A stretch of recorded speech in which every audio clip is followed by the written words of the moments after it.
നമസ്കാരം. ഹലോ ഡോക്ടറിലേക്ക് സ്വാഗതം. നമ്മളിന്ന് ചർച്ച ചെയ്യുക മൈഗ്രെയിൻ എന്നുള്ളൊരു അസുഖത്തെക്കുറിച്ചാണ്. ഈ വിഷയം ചർച്ചയിനായി നമ്മോടൊപ്പം ഉള്ളത് പത്തനംതിട്ടയിലെ ഗവൺമെൻറ് മെഡിക്കൽ ഓഫീസറായ ഡോക്ടർ ബിന്ദു ജോൺ പുൽപ്പറമ്പിലാണ്. നമസ്കാരം മാഡം. ഹലോ ഡോക്ടറിലേക്ക് സ്വാഗതം. മൈഗ്രെയിൻ എന്ന് പറയുന്നത് ഈ ചൂടുകാലത്ത് ഒരുപക്ഷെ ഏറ്റവും കൂടുതൽ ആൾക്കാർ കംപ്ലയിൻറ്റ് പറയുന്ന ഒരു വിഷയം എന്ന് തന്നെ നമുക്ക് സൂചിപ്പിക്കാം. ഒരുപക്ഷെ ഈ ഒരു മെഡിക്കൽ ടെർമിനോളജി, അതായത് മൈഗ്രെയിൻ എന്ന് പറയുന്ന ഒരു അസുഖത്തിൻ്റെ പേര് നമ്മൾ സാധാരണ ജനങ്ങൾക്ക് പോലും അറിയത്തക്ക രീതിയിലേക്ക് വളരെ കോമൺ ആയിട്ട് നമ്മൾ പറയത്തക്ക രീതിയിലാണ്. ഇപ്പോൾ തലവേദനയാണ് എന്ന് പറയുമ്പോൾ മൈഗ്രെയിൻ ആണോ എന്ന് ചോദിക്കത്തക്ക തരത്തിൽ ആ അസുഖം അത്രത്തോളം ആൾക്കാരുടെ ജനങ്ങളിലേക്ക് ഇറങ്ങി ചെന്നു എന്നുള്ളത്. മൈഗ്രെയിൻ യഥാർത്ഥത്തിൽ ഈ നമ്മുടെ അറിയാം പുറത്തിറങ്ങിയ നല്ല ചൂടാണ്. അപ്പോൾ ഇതും മൈഗ്രെയിനുമായിട്ട് ഡയറക്റ്റ് ബന്ധമുണ്ടോ എന്നുള്ളതാണ് ആദ്യത്തെ ചോദ്യം. അതെ, ഇപ്പോൾ അഭിലാഷ് പറഞ്ഞതുപോലെ തന്നെ എനിക്ക് മൈഗ്രെയിൻ ഇപ്പോൾ 2 ദിവസമായിട്ട് സഹിക്കാൻ വയ്യാത്ത മൈഗ്രെയിൻ എന്ന് പറയുന്ന അവസ്ഥയിലേക്ക് ശരിക്കും എത്തിയിട്ടുണ്ട്. കാരണം ഒന്ന്, ഈ വളരെ സാധാരണയായിട്ട് ഇപ്പം ഈ ഒരു കാലാവസ്ഥയിൽ പ്രത്യേകിച്ച് വേനൽക്കാലമായി ചൂട്, പകൽ സമയത്ത് നല്ല ചൂട്, അപ്പോൾ ഒരു ട്രിഗർ തന്നെയാണ് ഈ മൈഗ്രെയിൻ സാധ്യതയുള്ള ആളുകൾക്ക് ഇത് അനുകൂലമായൊരു സാഹചര്യമാണ്. അതുകൊണ്ട് തന്നെ വളരെ കൂടുതലായിട്ട് ഇപ്പോൾ ഇത് കാണപ്പെടുന്ന ഒരു സമയവും കൂടെയാണ്. അതുകൊണ്ട് ഈ സാധാരണ ഈ മൈഗ്രെയിൻ എന്ന് പറയുന്ന തലവേദനയുടെ പലതരത്തിലുള്ള തലവേദനകളിൽ ഏകദേശം ഏറ്റവും കാഠിന്യം കൂടിയ വേദന എന്ന് തന്നെ പറയാം മൈഗ്രെയിനെ കുറിച്ച്. കാരണം ഒരു തരത്തിൽ അല്ലെങ്കിൽ വേറൊരു തലത്തിൽ തലവേദന വരാത്തവർ കുറവാണ്.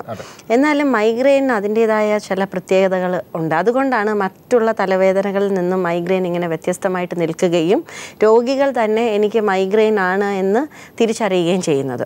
അപ്പോൾ അതിൽ ഈ പ്രത്യേകിച്ചും ഈ സാധ്യത കൂടുതലുള്ളവർ ഈ സമയത്ത് എന്തൊക്കെ പ്രിക്കോഷൻസ് എടുക്കണമെന്നുള്ളതും വളരെ ശ്രദ്ധിക്കേണ്ടതാണ്. അല്ലെങ്കിൽ ഒന്നുകിൽ അതിനൊരു പ്രോപ്പറായിട്ട് ട്രീറ്റ്മെൻറ്റ് എടുത്തുകൊണ്ടായിരിക്കണം, ഇല്ലെങ്കിൽ ഇതിന് സാഹചര്യം കൂടുതലുള്ള കാര്യങ്ങൾ മാറ്റി നിർത്തിക്കൊണ്ട് ഇതിനെ അതിജീവിക്കാൻ അല്ലെങ്കിൽ തരണം ചെയ്യാനായിട്ടുള്ള ശ്രദ്ധ ചെലുത്തണം. മാഡം, സാറിന് ഇതിൽ സ്ത്രീ പുരുഷ വ്യത്യാസം ഇതിനകത്തുണ്ടോ? അതായത് സ്ത്രീകൾക്ക് മൈഗ്രെയിൻ കൂടുതലായിട്ട് കാണപ്പെടുന്നു എന്നുള്ള ഒരു അവസ്ഥയുണ്ടോ? അതെ, തീർച്ചയായും അങ്ങനെ വ്യക്തമായ സ്ത്രീ പുരുഷ വ്യത്യാസം ഈ ഒരു അസുഖത്തിനുണ്ട്. ഒരു പെർസെൻറ്റേജ് നോക്കിക്കഴിഞ്ഞാൽ പുരുഷന്മാരിൽ വളരെ കുറച്ച് ശതമാനം ആളുകൾക്ക് പുരുഷന്മാരിൽ മാത്രമേ ഇത് കാണപ്പെടാറുള്ളൂ. സ്ത്രീകൾക്കാണ് ഇത് കൂടുതൽ. കാരണം ഈ മൈഗ്രെയിൻ സ്ത്രീ ഹോർമോണുമായിട്ട് വളരെ ബന്ധമുണ്ട്. അപ്പോൾ അതുകൊണ്ട് തന്നെ ആർത്തവം തുടങ്ങുന്ന സമയത്ത് അല്ലെങ്കിൽ ഈ ഏറ്റവും പീക്കിൽ ഹോർമോൺസ് നിൽക്കുന്ന പ്രായത്തിലൊക്കെ ഇതിൻ്റെ ബുദ്ധിമുട്ട് കൂടി കാണാറുണ്ട്. അത് മാത്രമല്ല, മൈഗ്രെയിൻ കൂടുതലായിട്ട് ഉള്ള സ്ത്രീകൾക്ക് ഓരോ മാസവും ആർത്തവത്തോടനുബന്ധിച്ച് ഇത് കൂടുതലായിട്ട് വരാറുമുണ്ട്. അപ്പോൾ അതുകൊണ്ട് തന്നെയും നമുക്ക് പെർസെൻറ്റേജ് നോക്കിക്കഴിഞ്ഞാൽ സ്ത്രീകൾക്ക് ഏകദേശം ഒരു 35% സ്ത്രീകൾക്ക് ഉണ്ടെങ്കിൽ ഒരു 5-8% ഇടയ്ക്ക് മാത്രമേ പുരുഷന്മാരിൽ ഇത് കാണാറുള്ളൂ. മാഡം, തലവേദന എല്ലാവർക്കും ഉണ്ടാകുന്ന കാര്യമാണ്. പക്ഷേ ഒരു ക്ലാസിക്കൽ മൈഗ്രെയിൻ എന്ന് പറയും, പലപ്പോഴും ഡോക്ടർമാർ പറയുന്ന പോലെ ക്ലാസിക്കൽ മൈഗ്രെയിൻ എന്ന് പറയുന്ന സാധനം എങ്ങനെ നമുക്ക് തിരിച്ചറിയാൻ സാധിക്കും? ഇപ്പോൾ നമുക്കറിയാം ഒരുപാട് സ്ട്രെയിൻ, ഇപ്പോൾ കമ്പ്യൂട്ടർ മുന്നിലൊക്കെ ഒരുപാട് സ്ട്രെയിൻ ചെയ്തിരിക്കുമ്പോൾ മിക്ക ആൾക്കാർക്കും ഓഫീസ് കഴിഞ്ഞ് വരുമ്പോൾ ചെറിയൊരു തലവേദനയെങ്കിലും കൊണ്ടായിരിക്കും മിക്കവാറും വീട്ടിലേക്ക് പോകുക എന്ന് പറയുന്നത്. ഒരു പക്ഷേ വീട്ടിൽ പോകുമ്പോൾ ഒരു ചായയോ എന്തെങ്കിലും കഴിക്കുമ്പോൾ അത് മാറുകയും ചെയ്യപ്പെടാറുണ്ട്, അല്ലെങ്കിൽ പിറ്റേ ദിവസം ഫ്രഷ് ആയിട്ടായിരിക്കും എണീക്കുന്നത്. പക്ഷേ അതിന്ന് മാറി ഒരു തലവേദനയുടെ മൈഗ്രെയിൻ എന്ന് പറയുന്ന കാറ്റഗറി ക്ലാസിക്കൽ സിംറ്റംസ് എന്തൊക്കെയാണ്? അതെ, മൈഗ്രെയിനെ നമ്മൾ ശരിക്കും ബേസിക്കലി 2ആയിട്ട് തരംതിരിക്കാം. ഒന്ന് ക്ലാസിക്കൽ മൈഗ്രെയിനും ഒന്ന് ക്ലാസിക്കൽ അല്ലാത്ത രീതിയിൽ.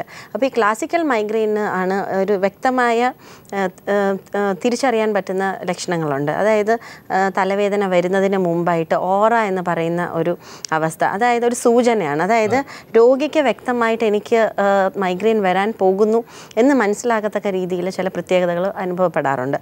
അതിൽ ഏറ്റവും പ്രധാനമായിട്ടും കാണുന്നത് കാഴ്ചയെ സംബന്ധിച്ചാണ്.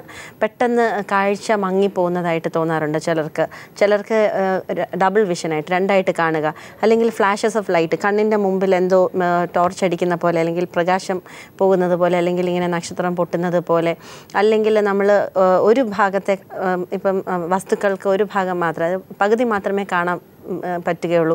അങ്ങനെയുള്ള വിഷ്വൽ സിംറ്റംസ് കാണാറുണ്ട്. അതല്ലെങ്കിൽ ചിലർക്കുണ്ടാവണമെന്നില്ല. അപ്പോൾ അങ്ങനെ ഒരു ഓറ വന്നു കഴിഞ്ഞിട്ട് ഏതാനും നേരം കഴിഞ്ഞിട്ട് തലവേദന വരികയാണ് എങ്കിൽ നമുക്ക് കൃത്യമായിട്ടും മനസ്സിലാകും ഇത് ഒരു ക്ലാസിക്കൽ മൈഗ്രെയിൻ ആണ് ഈ പേഷ്യൻറ്റിന് ഉള്ളതെന്ന്. അപ്പോൾ അതിനുശേഷം പലപ്പോഴും ഒരു ഛർദിലോട് കൂടിയായിരിക്കും ഈ തലവേദന അവസാനിക്കുക. പലപ്പോഴും നമ്മൾ മൈഗ്രെയിനെ കുറിച്ച് പറയുകയാണെങ്കിൽ അത് അല്പസമയം നിലനിൽക്കുന്നത് വളരെ കുറച്ച് പേർക്ക് മാത്രമേ കാണുള്ളൂ. സാധാരണ വളരെ മൈൽഡായിട്ട് തുടങ്ങി പീക്ക് ചെയ്ത് ഒന്നുകിൽ അവർക്ക് കിടന്നുറങ്ങിക്കഴിഞ്ഞാൽ മാത്രമേ തലവേദനയ്ക്ക് ആശ്വാസമുണ്ടാവുകയുള്ളൂ, അല്ലെങ്കിൽ ഛർദ്ദിക്കണം. അപ്പോൾ ഇങ്ങനെയുള്ള ഒരു പ്രസൻറ്റേഷനോട് കൂടി വന്നു കഴിഞ്ഞാൽ മാത്രമേ അതൊരു ക്ലാസിക്കൽ മൈഗ്രെയിൻ ആണ് എന്ന് പറയുക. സാധാരണഗതിയിൽ നോക്കിക്കഴിഞ്ഞാൽ മാഡം എത്രത്തോളം ഈ മൈഗ്രെയിൻ്റെ ഇൻറ്റൻസിറ്റി ഉണ്ട് നമ്മുടെ സമൂഹത്തിൽ? സാധാരണ മൈഗ്രെയിൻ വന്നു കഴിഞ്ഞാൽ, അതായത് ഒരു തലവേദനകളിൽ ഏറ്റവും കാഠിന്യമുള്ള തലവേദനകൾ ഒന്നാണ് മൈഗ്രെയിൻ. അപ്പോൾ അതിലെ ഇൻറ്റൻസിറ്റി ഓരോ പ്രായം കഴിയും തോറും അതിന് ഇൻറ്റൻസിറ്റി കൂടി വരികയാണ് ചെയ്യുന്നത്. ചെറിയ കുട്ടികൾക്ക് ഇപ്പോൾ നേരത്തെ നമ്മൾ പറഞ്ഞു സ്ത്രീ പുരുഷ വ്യത്യാസം, അപ്പോൾ അതുപോലെ തന്നെ കുട്ടികൾക്കും മൈഗ്രെയിൻ കാണപ്പെടാറുണ്ട്. അപ്പോൾ പിന്നെ മാത്രമല്ല, ഒരു 10-13 വയസ്സിൽ ഒരാൾക്ക് മൈഗ്രെയിൻ ആരംഭിച്ചു കഴിഞ്ഞാൽ പലപ്പോഴും പ്രായം കൂടുന്നതനുസരിച്ച് ഇതിൻ്റെ ഇൻറ്റൻസിറ്റി കൂടി വരാറുണ്ട്. അപ്പോൾ അത് മാത്രമല്ല, നമ്മളുടെ സാഹചര്യങ്ങൾ, ഇപ്പോൾ ഇതിന് സ്ട്രെസ്സുമായിട്ട് ബന്ധമുണ്ട്. പാരമ്പര്യം ഒരു വലിയ ഘടകമാണ്, സ്ട്രെസ് ഒരു ഘടകമാണ്. അതല്ലാതെ നമ്മളുടെ ഓരോ ദിനചര്യയിൽ വരുന്ന മാറ്റങ്ങൾ, ചെറിയ മാറ്റങ്ങൾ പോലും ഇവരെ വല്ലാതെ ബാധിക്കാറുണ്ട്. ഒരു കോള് നമ്മൾ വെയിറ്റ് ചെയ്തിരിക്കുകയാണ് മാഡം. നമസ്കാരം. ഹലോ ഡോക്ടറിലേക്ക് സ്വാഗതം. ആരാ വിളിക്കുന്നത്? ഹലോ. ഹലോ, ഞാൻ മൈസൂരിൽ നിന്നാണ്, ഷീൽഡിയാണ് വിളിക്കുന്നത്. ഡോക്ടർ നമ്മുടെ സംശയം ചോദിക്കാം മാഡം, പറഞ്ഞോളൂ. Hello doctor. പറഞ്ഞോളൂ. അതായത് രാത്രി മാത്രം കിടന്നുറങ്ങുന്ന സമയത്ത് വലതുവശത്ത് നെറ്റിന്റെ ഭാഗത്തായിട്ട് ഭയങ്കര വേദന ഉണ്ടാവും. അത് അങ്ങനെ പ്രസ് ചെയ്തിട്ട് കൈ കൊണ്ട് അമർത്തി പിടിച്ചതിന് ശേഷം കിടന്നുറങ്ങിയെന്ന് വെച്ചാല് കുറച്ചു നേരം കഴിഞ്ഞാൽ മാറും. എത്ര കാലം ഇത് തുടങ്ങിയിട്ട്? ഇത് 1-2 വർഷമായി ഡോക്ടർ. അടിക്കടി വരാറുണ്ടോ? ഇടയ്ക്കിടയ്ക്ക്, അതായത് മാസത്തിൽ 2-3 തവണ മാത്രം വരും, അങ്ങനെയാണ്. അതിന്റെ കൂടെ കഫക്കെട്ടൊന്നും കാണില്ലല്ലോ? മൂക്ക് ചീറ്റിയാൽ കഫം വരിക, തൊണ്ടയിലേക്ക് കഫം വീഴുക, അങ്ങനെയുള്ള അവസ്ഥകളൊന്നും ഇല്ലല്ലോ? ഇല്ല, അങ്ങനെയുള്ള ഒരു പ്രോബ്ലം ഇല്ല. ഇത് രാത്രി കിടക്കുന്ന സമയത്ത് നമുക്ക് ഇങ്ങനെ ഉറക്കം പെട്ടെന്ന് വരില്ലല്ലോ. ആ സന്ദർഭങ്ങളിൽ മാത്രം ഈ വലതുവശത്തായിട്ട് നെറ്റിന്റെ ഭാഗത്ത്, അതായത് ചെവിന്റെയും കണ്ണിന്റെയും കൂടെ ആ സെന്റർ ഭാഗം ഉണ്ടല്ലോ, നെറ്റിന്റെ ഭാഗം. അതെ അതെ അതെ, ഒരു സൈഡിൽ മാത്രം. ഒരു സൈഡിൽ മാത്രം. അപ്പൊ നമ്മൾ ഈ കൈകൊണ്ട് ആ വേദനയുള്ള ഭാഗം നന്നായി പ്രസ് ചെയ്തിട്ട് കുറച്ചു നേരം കിടന്നാൽ അത് തനിയെ പോകും. ഇത് എന്തെങ്കിലും ട്രീറ്റ്മെന്റ് എടുത്തിട്ടുണ്ടോ?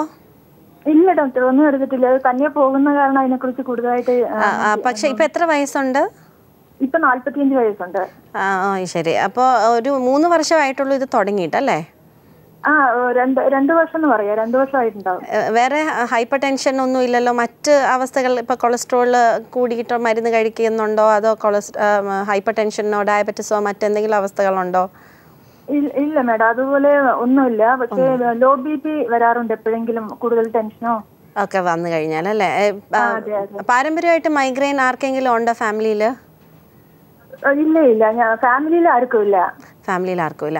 അപ്പോൾ സാധാരണ മൈഗ്രെയിൻ്റെ ഒരു സിംറ്റം നമ്മൾ പറയാറുള്ളത് ഒരു സൈഡ്, തലയുടെ ഏതെങ്കിലും ഒരു വശത്ത് വരുന്ന വേദന മൈഗ്രെയിൻ്റെ ഒരു സിംറ്റം തന്നെയാണ്. അപ്പോൾ അത് മാസത്തിൽ 2-3 തവണ വരുന്നത് കൊണ്ട് അതിനൊരു ട്രീറ്റ്മെൻറ്റ് എന്തായാലും എടുക്കണം. കാരണം 2 വർഷമായിട്ട് തുടങ്ങി അതിനൊരു റെക്കറൻസ് ഉണ്ട്, അതിനൊരു പാറ്റേൺ ഉണ്ടല്ലോ, മാസത്തിൽ 2-3 തവണ വരുന്നുണ്ട്. അപ്പോൾ അത് ഇപ്പോൾ തന്നെ പോകുന്നത് നല്ല കാര്യമാണ്. പലപ്പോഴും ഇപ്പം മൈഗ്രെയിൻ ടൈപ്പ് ഓഫ് ഹെഡേക്ക് ആണെങ്കിലും ചിലർക്ക് ഉറങ്ങിക്കഴിഞ്ഞാൽ ആശ്വാസമുണ്ട്, ചിലർക്ക് ഛർദ്ദിച്ചു കഴിഞ്ഞാലായിരിക്കും ആശ്വാസം. അപ്പോൾ ഇവിടെ ചിലപ്പോൾ ഇത് തുടക്കം ആയതുകൊണ്ടാണ് ഉറങ്ങി എഴുന്നേൽക്കുമ്പോൾ വേദന ഇല്ലാത്തത്. പക്ഷേ ഇനിയും ചിലപ്പോൾ അങ്ങോട്ട് പോകും തോറും അങ്ങനെ ഉറങ്ങി എഴുന്നേറ്റാൽ മാത്രം വേദന പോയിക്കൊള്ളണം എന്നില്ല. അപ്പോൾ ആ ഒരു സ്റ്റേജ് വരെ എത്തുന്നതിന് മുമ്പ് നമുക്ക് മൈഗ്രെയിനിൻ്റെ ട്രീറ്റ്മെൻറ്റ് എടുത്തു കഴിഞ്ഞാൽ നമുക്ക് ആ ഒരു സ്റ്റേജ് പ്രിവെൻറ്റ് ചെയ്യാൻ പറ്റും. അതെ, ഏത് സ്പെഷ്യലിസ്റ്റിനെയാണ് മാഡം കാണിക്കേണ്ടത്? ഇതിൽ നമുക്ക് ഹോമിയോപ്പതിയിൽ നല്ല മെഡിസിൻസ് ഉണ്ട്. ഇപ്പോൾ ഒരാളുടെ പ്രത്യേകത മനസ്സിലാക്കിക്കൊണ്ട് ഉള്ള ഇൻഡിവിജ്വൽ സ്പെസിഫിക് റെമഡി ആയതുകൊണ്ട് അത് വളരെ ഇഫക്റ്റീവായിട്ട് മൈഗ്രെയിനെ ഡീൽ ചെയ്യാൻ പറ്റും. അപ്പോൾ അതുകൊണ്ട് അത് ഡോക്ടറെ നേരിട്ട് പോയി കൺസൾട്ട് ചെയ്ത് മരുന്ന് വാങ്ങിക്കുന്നതാണ് നല്ലത്. ഓക്കെ, മാഡത്തിൻ്റെ സംശയം മാറിക്കാണമെന്ന് പ്രതീക്ഷിക്കാം. വിളിച്ചതിന് നന്ദി. മാം, സാധാരണഗതിയിൽ ഈ മാസത്തിലൊന്നോ അല്ലെങ്കിൽ ഒരു 6 മാസം, വർഷത്തിലൊരു 2-3 മൈഗ്രെയിൻ വരുന്നവർക്ക് ചില സമയങ്ങളിൽ അവർക്ക് ഇപ്പോൾ സ്ട്രെസ് കൂടുന്ന സമയത്തോ അല്ലെങ്കിൽ കൂടുതൽ ജോലി ചെയ്യേണ്ട അവസ്ഥയൊക്കെ വരുന്ന സമയത്ത് ഇതിൻ്റെ മൈഗ്രെയിൻ വരുന്ന തോത് മാസത്തിൽ 4-5, ചിലപ്പോൾ അവർക്ക് ഒരു മാസത്തിൽ 15 ദിവസം മൈഗ്രെയിനൊക്കെ ഉണ്ടാകാറുണ്ട്. അത് വേറെ ഏതെങ്കിലും ഡേഞ്ചർ സൈൻ്റെ ഒരു സിംറ്റംസ് വല്ലതുമാണോ? സാധാരണ നമുക്ക് ഏതൊരു അസുഖവും തുടക്കത്തിൽ കാണുന്ന ഒരു പാറ്റേൺ ആയിരിക്കില്ല വീണ്ടും അത് മെയിൻറ്റെയിൻ ചെയ്ത് പോകുമ്പോൾ. അപ്പോൾ ആദ്യം വർഷത്തിൽ ഒന്നായിരിക്കാം, വലിയ കാര്യമായിട്ട് മെഡിസിൻ കഴിക്കാറില്ല, ഒന്നും എങ്ങനെയെങ്കിലും പോയി മുറിയിലോ അല്ലെങ്കിൽ കഥ ഉടച്ചൊരു ദിവസം കിടന്ന് എണീറ്റ് കഴിഞ്ഞാൽ പിറ്റേന്ന് രാവിലെ കുഴപ്പമില്ലാണ്ട് പോകുന്ന ഒരു അവസ്ഥ വരും. അതെ, പക്ഷെ അത് പ്രായം കൂടി കഴിയുമ്പോൾ നമ്മളുടെ ഒരു ജനറൽ ഹെൽത്ത് മോശമാവുകയോ അല്ലെങ്കിൽ നമ്മളുടെ സാഹചര്യങ്ങൾ കൂടുതൽ പ്രതികൂലമാവുകയോ ചെയ്തു കഴിഞ്ഞാൽ, ഇപ്പോൾ മാനസിക സമ്മർദ്ദം കൂടുക, അല്ലെങ്കിൽ ഇപ്പോൾ വീട്ടിലെ ടെൻഷൻ, ഓഫീസിലെ ടെൻഷൻ, കുട്ടികളുടെ കാര്യങ്ങളിൽ അമിതമായിട്ടുള്ള ഉത്കണ്ഠ, ഇങ്ങനെയുള്ളതെല്ലാം ഒന്നിച്ച് വന്നു കഴിയുമ്പോൾ ഒരു പക്ഷേ ഈ മൈഗ്രെയിൻ ടെൻഡൻസി ഉള്ളവർക്ക് ഇത് കൂടുതൽ റെക്കറൻ്റ് ആയിട്ട് വരാം. അപ്പോൾ അതുകൊണ്ട് നമ്മൾ തീർച്ചയായിട്ടും ഇത് മൈഗ്രെയിൻ ഉണ്ട് എന്ന് മനസ്സിലാക്കി കഴിഞ്ഞാൽ നമുക്ക് അതിനൊരു ഇഫക്റ്റീവ് ട്രീറ്റ്മെൻറ്റ് നേരത്തെ എടുത്തു തുടങ്ങിയാൽ അത്രയും നല്ലത്.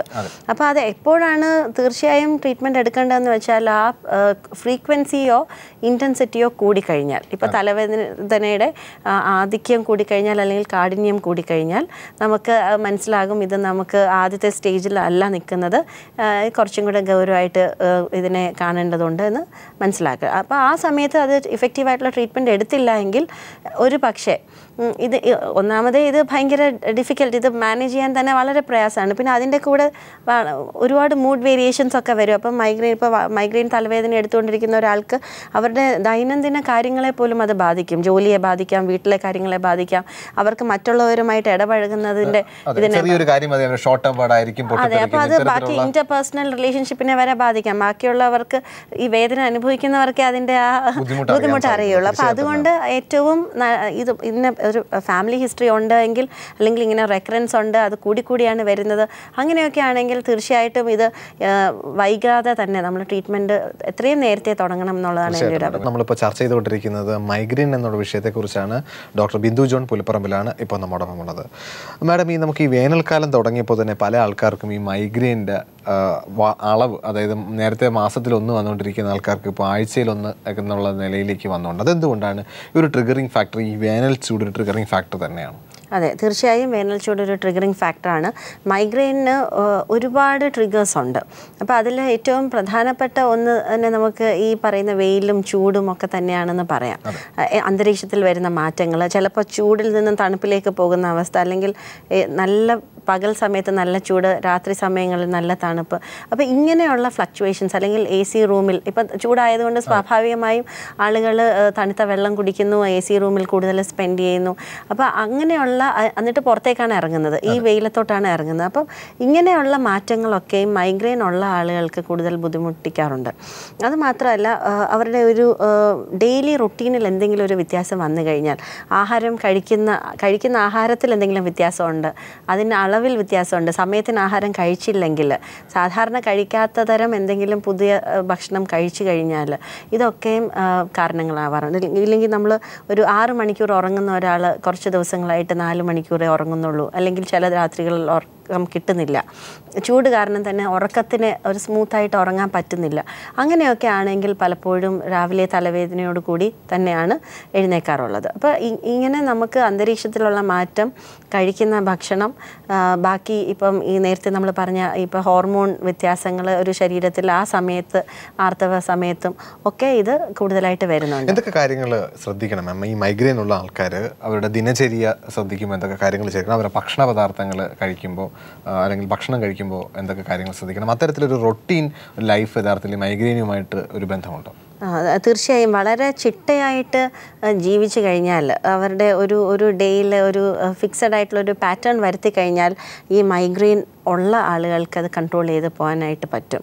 അപ്പോൾ അതുകൊണ്ട് തന്നെ ചികിത്സയുടെ ഭാഗമായിട്ട് മരുന്ന് കഴിക്കുക, അതിൻ്റെ ഒപ്പം തന്നെ ഒരു വളരെ ചിട്ടയായിട്ടുള്ളൊരു ജീവിത ശൈലി അവർ അവലംബിക്കുന്നതും നല്ലതായിരിക്കും. അതായത് സമയത്തിനൊരു നിശ്ചിത സമയത്ത് ഉറങ്ങുക, കൃത്യസമയത്തേക്ക് ഉറങ്ങുക, ഓവറായിട്ട് വർക്ക് ചെയ്യുക, ഓവർ ടയേർഡായിട്ട്, അതായത് നമുക്ക് ബ്രെയിൻ ഫെറ്റീഗ് വരുന്നത് വരെ വർക്ക് ചെയ്യാതിരിക്കുക, സമയാസമയങ്ങളിൽ ആഹാരവും വെള്ളവും കുടിക്കുക. നമ്മൾ ഡീഹൈഡ്രേഷൻ ഇതിനൊരു പ്രധാനപ്പെട്ട കാര്യമാണ്. ബുദ്ധിമുട്ടാണ്. അപ്പോൾ നമ്മൾ സമയത്തിന് അല്ലെങ്കിൽ ആവശ്യത്തിനനുസരിച്ച് വെള്ളം കുടിച്ചില്ലെങ്കിൽ പോലും മൈഗ്രെയിൻകാർക്ക് ഹെഡേക്ക് വരാറുണ്ട്. അപ്പോൾ അതുകൊണ്ട് ഈ ഒരു സമയത്ത് പ്രത്യേകിച്ചും വെള്ളം അളന്ന് തന്നെ കുടിക്കാൻ ശ്രമിക്കുക. അങ്ങനെയാണെങ്കിൽ ഇത് ഒഴിവാക്കാൻ പറ്റും. മാത്രമല്ല നമ്മൾ ഇപ്പം കൂടുതൽ ജോലി ചെയ്യേണ്ട സാഹചര്യങ്ങൾ, ഇപ്പോൾ എസ്പെഷ്യലി കുട്ടികൾക്കാണ് അത്. ഇപ്പോൾ ഒരു 13 വയസ്സിനും ഒരു 25 വയസ്സിനും ഇടയിലുള്ളവർക്ക് ഓവർലോഡ് വരാതിരിക്കാൻ നോക്കുക. ഇപ്പോൾ പരീക്ഷയുടെ സമയത്ത് ഉറക്കമൊഴിച്ചിരുന്ന് പഠിക്കുക. അപ്പോൾ അങ്ങനെയുള്ളവർക്ക് സാധാരണ ഈ കുട്ടികൾക്ക് ഇത് സാധ്യത കൂടുന്നത് കൊണ്ട്. നമസ്കാരം, ഹലോ ഡോക്ടറിലേക്ക് സ്വാഗതം. ആരാ സംസാരിക്കുന്നേ? കൊണ്ടോട്ടിയിൽ നിന്ന് സഹീറ. ഡോക്ടർ നമ്മുടെ കൊണ്ടുള്ള സംശയം ചോദിക്കാം മാഡം, പറയൂ. കൊണ്ടോട്ടിയിൽ നിന്നാണ്. പറഞ്ഞോളൂ. എല്ലാ മാസം പീരീഡ് സമയത്ത് ഉണ്ടാവും തലവേദന. പിന്നെ ഒരു ദിവസം ഒരു സൈഡിലാണെങ്കിൽ പിറ്റേ ദിവസം മറ്റേ സൈഡിലാവും. അത് ശരി. മരുന്ന് എന്തെങ്കിലും കഴിച്ചിട്ടുണ്ടോ? ഞാൻ ഡോക്ടറെ കാണിച്ചിരുന്നു. പറഞ്ഞത് ഇങ്ങനെ തലവേദന വരുമ്പോ ഗുളിക കുടിച്ച് റെസ്റ്റ് ചെയ്താല് മാറുന്നതാണ്. അപ്പൊ എല്ലാ മാസം ഇങ്ങനെ ഗുളിക കുടിക്കാന് ബുദ്ധിമുട്ട്. ഇപ്പൊ എത്ര വയസ്സായി? 35 വയസ്സ്. എത്ര വയസ്സിലാണ് ഇത് തുടങ്ങിയത്? ഇതിപ്പോ 2-3 വർഷമായി. ഇതിന്റെ കൂടെ ഇപ്പൊ കണ്ണിന് കാഴ്ച മങ്ങ അങ്ങനെയുള്ള ബുദ്ധിമുട്ടുകളുണ്ടോ? അതോ അങ്ങനെയൊന്നും ഉണ്ടാവില്ല, തലവേദന മാത്രമായിട്ടാണ് അല്ലേ? തലവേദന നെറ്റിന്റെ ഒരു ഭാഗത്ത് ഭയങ്കരമായിട്ട് വേദന വരും. അത് ശരി. ഛർദിക്കുകയൊക്കെ ചെയ്യോ? ഇല്ല, ഛർദിക്കാൻ അങ്ങനെ വരും, പക്ഷെ ഛർദിക്കാറില്ല. അപ്പൊ ഇത് ശരിക്കും ഒരു മൈഗ്രെയിൻ്റെ ലക്ഷണം, ടിപ്പിക്കൽ ലക്ഷണം തന്നെയാണ്. അപ്പം ഇതിന് ഫലപ്രദമായിട്ട് ഹോമിയോ മരുന്ന് കഴിച്ചാൽ ഈ ഓരോ തവണയും വരുന്ന ഈ എല്ലാ മാസവും വരുന്ന ആ അവസ്ഥയ്ക്ക് മാറ്റം ഉണ്ടാകും. അതെ അതെ. അപ്പോൾ അതുകൊണ്ട് ഒരു ഡോക്ടറെ, അടുത്തുള്ള ഒരു ഡോക്ടറെ നേരിട്ട് കണ്ട് ചികിത്സ ആരംഭിച്ചാൽ നന്നായിരിക്കും. ഓക്കെ, മാഡത്തിന് സംശയം മാറിക്കാണുമെന്ന് പ്രതീക്ഷിക്കാം. ഇപ്പോൾ നമ്മൾ നേരത്തെ പറഞ്ഞ ഇപ്പോൾ ഒരു പലപ്പോഴും മൈഗ്രെയിൻ്റെ ഒരു ഡിഫറൻഷ്യേറ്റിംഗ് പോയിന്റ് അതാണ്. ഒരു സൈഡിൽ തലവേദന രണ്ടിടത്തും വരാറുണ്ട്, പക്ഷേ കൂടുതൽ ആളുകൾക്കും ഒരു സൈഡിലാണ് വരിക. അത് ഒരു മാസം ഒരു സൈഡിലാണെങ്കിൽ അടുത്ത മാസം മറ്റു സൈഡിൽ. അപ്പോൾ അങ്ങനെ ഓൾട്ടർനേറ്റ് ചെയ്ത് വരാറുണ്ട്. തീർച്ചയായിട്ടും മാഡം വിളിച്ചതിന് നന്ദി. അപ്പം ഇതെടുത്ത് കഴിഞ്ഞാൽ മൈഗ്രെയിൻ്റെ ചികിത്സാ രീതി വളരെ ബുദ്ധിമുട്ടുള്ള ഒരു കാര്യം തന്നെയാണോ? കാരണം നേരത്തെ പറഞ്ഞ പോലെ ഒരു ലോങ് ടൈം ഉള്ളൊരു അസുഖം, ആൾക്കാർ ട്രീറ്റ് ചെയ്യാനായിട്ട് അത് ഒരിക്കൽ ഒരു മാസത്തിൽ വന്നു കഴിഞ്ഞാൽ അടുത്ത മാസം വരണമെന്നില്ല. ചിലപ്പോൾ അവർക്ക് 2-3 പ്രാവശ്യം ചേർത്ത് വരും. ഒരു പക്ഷേ ഈ ലോങ് ടൈം ഫോളോ അപ്പിനുള്ള ബുദ്ധിമുട്ട്. അപ്പോൾ ഇതൊക്കെ ഈ മൈഗ്രെയിൻ്റെ ചികിത്സയിൽ ഒരു വലിയ ഒരു വെല്ലുവിളി തന്നെയാണ്. തീർച്ചയായിട്ടും വളരെ പ്രസക്തമായിട്ടുള്ളൊരു കാര്യമാണ്. കാരണം പലപ്പോഴും മൈഗ്രെയിൻ ഒരു ചെറിയ പ്രായത്തിൽ ആരംഭിച്ചാൽ, ഇപ്പോൾ ഒരു ടീനേജിൽ തുടങ്ങിയെന്നിരിക്കട്ടെ, ഒരു പ്രോപ്പറായിട്ട് മൈഗ്രെയിൻ്റെ ചികിത്സയ്ക്ക് വരുന്നത് പലപ്പോഴും ഒരു 35-38 വയസ്സിലായിരിക്കും. അപ്പോൾ തന്നെ ഒരു 10-20 വർഷം കഴിഞ്ഞു പോയി.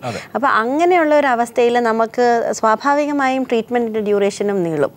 ഒരു വൈറൽ പനിക്ക് ഒരു ദിവസം കൊണ്ട് ചികിത്സ എഫക്റ്റീവ് ആകുന്നത് പോലെ ആവില്ല. നമുക്ക് ലോങ് ടേം ക്രോണിക് ആയിട്ടുള്ളൊരു അവസ്ഥയാണ്. അപ്പം അതൊരു വെല്ലുവിളി തന്നെയാണ്. പക്ഷേ അത് രോഗിയും അതേക്കുറിച്ച് മനസ്സിലാക്കുക. എത്ര കാലമായി ചികിത്സ ആരംഭിച്ചിട്ട്, അല്ലെങ്കിൽ എത്ര കാലമായി ഈ രോഗം വന്നിട്ട്, ഇതിന് അതുകൊണ്ട് നമുക്ക് ക്ഷമയോടുകൂടി ഇത് അസുഖം മാറുന്നത് വരെ ചികിത്സിക്കണം എന്നുള്ളത് തന്നെയാണ് ഇതിൻ്റെ ഒരു മാനദണ്ഡം. അപ്പോൾ എത്ര കാലത്തേക്ക് ചികിത്സിക്കണം എന്നുള്ളത് ഓരോ വ്യക്തിക്കും വ്യത്യസ്തമായിരിക്കും. അവരുടെ പാരമ്പര്യം, അവർ താമസിക്കുന്ന സാഹചര്യം, അവരുടെ ഒരു ഇമോഷണൽ മെൻ്റൽ ലെവൽ, അത് വളരെ വൈകാരികമായിട്ടുള്ള അല്ലെങ്കിൽ ഈസിലി സ്ട്രെസ്ഡ് ആയിട്ടുള്ള ആളുകൾ, പെട്ടെന്ന് ദേഷ്യം വരുന്ന ആളുകൾ, അങ്ങനെയുള്ളവർക്കൊക്കെ ഇത് വരാനുള്ള സാധ്യത കൂടുതലാണ്. ഇപ്പം മൈഗ്രെയിനോടനുബന്ധിച്ച് പോലും മൂഡ് വേരിയേഷൻസ് വരാം. അപ്പം അങ്ങനെ ഓരോ വ്യക്തികളുടെയും ഇപ്പം മാനസികവും വൈകാരികവുമായിട്ടുള്ള ഒരു അവസ്ഥ പോലും ഈ ട്രീറ്റ്മെൻറ്റിനെ എഫക്റ്റ് ചെയ്യുന്നുണ്ട്. കുട്ടികളുടെ കാര്യം എടുത്തു കഴിഞ്ഞാൽ പലപ്പോഴും തലവേദന എന്ന് പറയുന്ന കാര്യം കുട്ടികളുടെ വരുമ്പോൾ ടെൻഷൻ ഉണ്ടോ, അല്ലെങ്കിൽ പഠിത്തവുമായി ബന്ധപ്പെട്ട കുറച്ച് കുട്ടികളുടെ കാര്യം യഥാർത്ഥത്തിൽ തലവേദന നെഗ്ലക്ട് ചെയ്യാറുണ്ട്. അപ്പോൾ അത് കുഴപ്പമില്ല, അത് കുറച്ച് കഴിയുമ്പോൾ ഒന്ന് കിടന്നുറങ്ങിയാൽ മാറിക്കോളും എന്നുള്ളത്. അതായത് കുട്ടികളെ ഈ മൈഗ്രെയിൻ ബാധിക്കും? തീർച്ചയായും കുട്ടികളെ ഇത് ബാധിക്കാറുണ്ട്. അപ്പം സാധാരണ അഭിലാഷ് പറഞ്ഞ പോലെ അതൊരു അവഗണിക്കപ്പെടുന്ന ഒരു മേഖലയാണ്. ഒന്നുകിൽ തലവേദന വന്നാൽ ആ ഒരു ദിവസം പരിഗണന കിട്ടും, പക്ഷേ മൈഗ്രെയിൻ എപ്പോഴും റെക്കർ ചെയ്യുന്ന ഒരു അവസ്ഥയാണ്. അതുകൊണ്ട് ഇന്ന് ഇത് മാറിക്കഴിഞ്ഞാൽ ഇത് പിന്നീട് വരാൻ സാധ്യതയുണ്ട്. അതിനൊരു ചികിത്സ എടുക്കേണ്ട കാര്യം പലപ്പോഴും മറന്നു പോകാറുണ്ട്. അപ്പോൾ അതുകൊണ്ട് ഇതൊരു ഏകദേശം ഒരു 8-10% കുട്ടികളിൽ മൈഗ്രെയിൻ കാണപ്പെടാറുണ്ട്. അപ്പം നേരത്തെ നമ്മൾ പറഞ്ഞതുപോലെ പാരമ്പര്യം ഒരു പ്രധാന ഘടകമായതുകൊണ്ട് അച്ഛനോ അമ്മയ്ക്കോ മൈഗ്രെയിൻ ഉണ്ട്, അങ്ങനെയുള്ള പാരമ്പര്യം ഉള്ള കുട്ടികൾക്ക് തലവേദന വന്നാൽ തീർച്ചയായും അത് ശ്രദ്ധിക്കണം. പിന്നെ വേറൊരു പ്രസക്തമായ ഒരു കാര്യം, കുട്ടികൾക്ക് ചിലപ്പോൾ തീരെ ചെറിയ പ്രായത്തിൽ ഒരു 2, 4, 5 വയസ്സൊക്കെ ഉള്ള കുട്ടികൾക്ക് തലവേദനയായിട്ടായിരിക്കില്ല വരുന്നത്. പലപ്പോഴും വയറുവേദനയോ ഛർദിലോ ആയിട്ടായിരിക്കും ഈ മൈഗ്രെയിൻ പ്രസൻറ്റ് ചെയ്യുന്നത്. അപ്പോൾ അത് തലവേദനയുടെ ആബ്സെൻസിൽ അതൊരു മൈഗ്രെയിൻ ആണ് എന്ന് പോലും മനസ്സിലാക്കാൻ അതുകൊണ്ട് പ്രയാസമാണ്. അപ്പം മറ്റ് വയറുവേദനയ്ക്കുള്ള മറ്റ് കാരണങ്ങളൊക്കെ റൂൾ ഔട്ട് ചെയ്ത് കഴിയുമ്പോഴാണ് പലപ്പോഴും ഇത് മൈഗ്രെയിൻ ആണ് എന്ന് മനസ്സിലാവുന്നത്. മാം, നമ്മുടെ ഒരു വലിയ വിഭാഗം ആൾക്കാർ, നമുക്കറിയാം കേരളത്തിലുള്ള വലിയ വിഭാഗം ആൾക്കാർക്ക് ഈ മൈഗ്രെയിൻ്റെ പ്രശ്നങ്ങൾ വളരെ ബുദ്ധിമുട്ടിക്കുന്ന രീതിയിലോ അല്ലാതെയോ കൊണ്ട് നടക്കുന്ന ഒരു വലിയ സമൂഹം നമ്മുടെ മുന്നിലുണ്ട്. അവരോട് എന്താണ് മാഡത്തിന് പറയാനുള്ളത്? ഒരു പക്ഷേ മൈഗ്രെയിൻ ചികിത്സിച്ചാൽ മാറും എന്ന് പോലും അറിയാത്ത ഒരു സമൂഹം നമ്മുടെ മുന്നിലുണ്ട്. അതിൽ മൈഗ്രെയിൻ ഉണ്ട്, ഇടയ്ക്ക് വന്നോട്ടെ, അത് ഞാൻ വീട്ടിലാണ്, വീട്ടമ്മയാണ്, അപ്പോൾ ഇടയ്ക്കൊന്ന് റെസ്റ്റ് എടുത്താൽ മതി, അങ്ങ് പൊക്കോളും എന്ന് ചിന്തിക്കുന്നൊരു സമൂഹം നമ്മുടെ മുന്നിലുണ്ട്. അപ്പോൾ മൈഗ്രെയിൻ ഉള്ളവരോട് എന്താണ് മാഡത്തിന് പറയാൻ? നമുക്ക് ആദ്യം വന്ന കോളറും അതുപോലെയായിരുന്നു. ഇപ്പോൾ ഇത് ഉറങ്ങി എഴുന്നേറ്റാൽ മാറും, അതുകൊണ്ടൊരു പ്രോപ്പറായിട്ടൊരു ചികിത്സ പോലും എടുത്തിട്ടില്ല. അപ്പോൾ മൈഗ്രെയിനെ സംബന്ധിച്ച് ഇത് അതികഠിനമായ വേദന വരുന്ന ഒരവസ്ഥയാണെങ്കിൽ പോലും ഇത് ചികിത്സിച്ച് നമുക്കിതിനെ നിയന്ത്രിക്കാൻ പറ്റുന്ന ഒരവസ്ഥയാണ് എന്ന് എല്ലാവരും മനസ്സിലാക്കണം. അതുകൊണ്ട് പാരമ്പര്യം ഉണ്ടെങ്കിൽ തീർച്ചയായും ചെറിയ പ്രായത്തിൽ, ഇപ്പോൾ കുട്ടികൾക്ക് അല്ലെങ്കിൽ ഏത് പ്രായത്തിലാണോ വരുന്നത്, ഒരു 13 വയസ്സിൽ ആരംഭം ഉണ്ടെങ്കിൽ അത് ഏറ്റവും ചെറിയ പ്രായത്തിൽ ആരംഭത്തിൽ തന്നെ ഇത് മാറ്റാനായിട്ട് ഇപ്പം ഫലപ്രദമായ ചികിത്സയുണ്ട്. അതിൻ്റെ കൂടെ ഇത് മൈഗ്രെയിൻ വരുന്ന കാരണങ്ങളെ കൂടെ നിയന്ത്രിച്ചു കഴിഞ്ഞാൽ ഇത് ഒട്ടും പേടിക്കാതെ തന്നെ ഇതിനെ തരണം ചെയ്യാൻ പറ്റും. വളരെ നന്ദിയുണ്ട് മാഡത്തിൻ്റെ തിരക്കേറിയ സമയം കേരള പീപ്പിളിനോട് സഹകരിച്ചതിനും നമ്മുടെ പ്രേക്ഷകർക്ക് വേണ്ടിയിട്ട് മൈഗ്രെയിൻ എന്നുള്ളൊരു വിഷയത്തെക്കുറിച്ച് വിശദമായി തന്നെ പറഞ്ഞു. ഈ അവസരത്തിൽ തീർച്ചയായിട്ടും വീണ്ടും കാണാം. ഇനി നിങ്ങളുടെ അഭിപ്രായങ്ങളും നിർദ്ദേശവും ഞങ്ങൾ എഴുതി അറിയിക്കുക. ആർക്കിൻ്റെ വിലാസം നിങ്ങൾക്കറിയാം. To the producer, hello doctor people, Malayalam communications limited, Kaili towers, Palayam, Thiruvananthapuram 34. നിങ്ങൾക്ക് ഇമെയിൽ ചെയ്യാം hello.people.tv.in എന്ന വിലാസത്തിൽ. പുതിയൊരു വിഷയമായി വീണ്ടും കാണാം. അതുവരെ നന്ദി, നമസ്കാരം.